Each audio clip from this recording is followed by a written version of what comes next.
When you feel left behind, a therapeutic story about the fear of falling behind everyone else. Some people carry their worries quietly, the way others carry keys or a phone, always on them, rarely acknowledged, but never fully out of reach.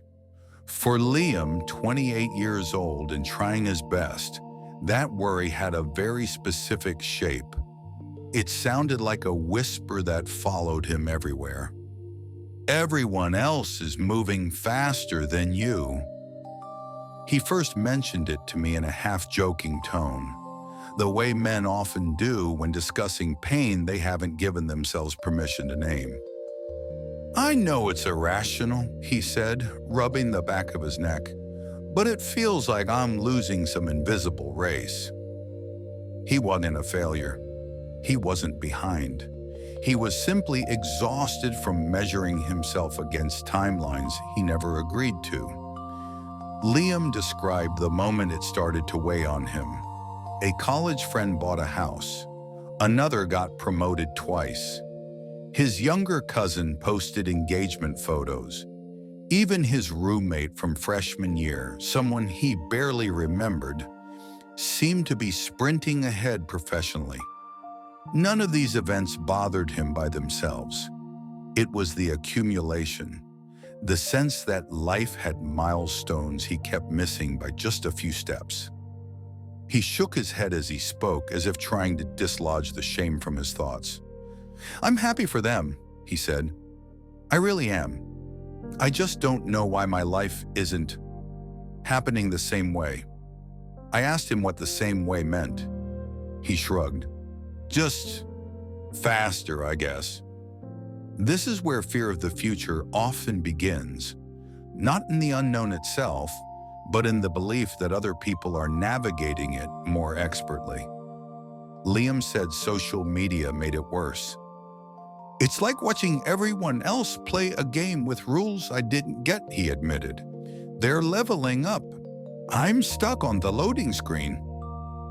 But what struck me wasn't his comparison to others.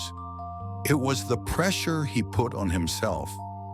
He'd built his identity around the expectation that adulthood should feel linear, grow, achieve, advance.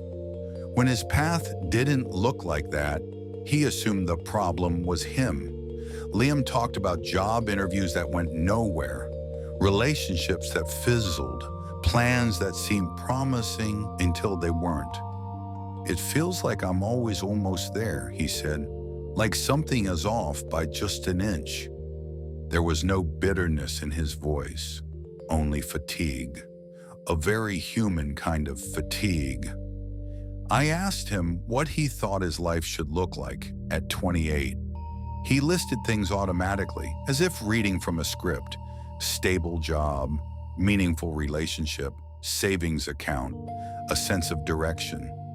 Things he'd absorbed from culture, friends, family, movies, expectations whispered through decades of messaging. Then he stopped. "I don't even know if I want all of that right now," he said quietly.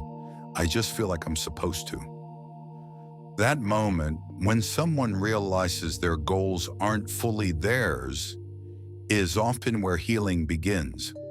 Liam wasn't afraid of the future. He was afraid of disappointing an imaginary audience. He described an evening when the feeling overwhelmed him. He was scrolling through a friend's announcement about an early promotion. "I congratulated him," he said, "but afterward I just sat there thinking, I'm doing something wrong." When I asked what exactly he believed he was doing wrong, he couldn't answer. He wasn't making reckless choices. He wasn't being irresponsible. He wasn't avoiding effort. His only mistake was not living on the same timeline as others. Fear of falling behind rarely comes from failure.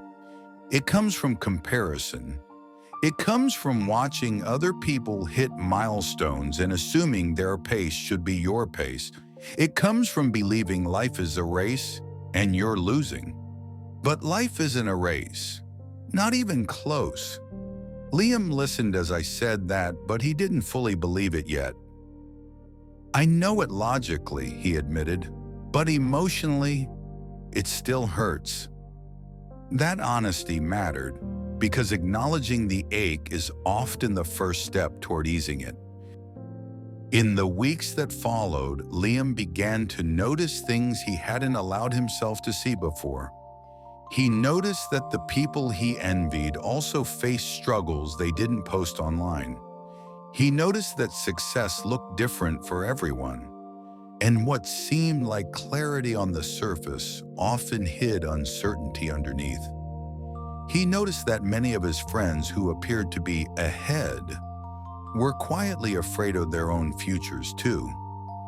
One afternoon, he leaned back in his chair and said, "I realized I don't actually want to live like I'm running out of time."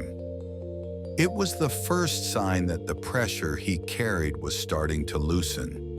He told me he'd begun focusing on what genuinely mattered to him instead of what he believed he was supposed to pursue.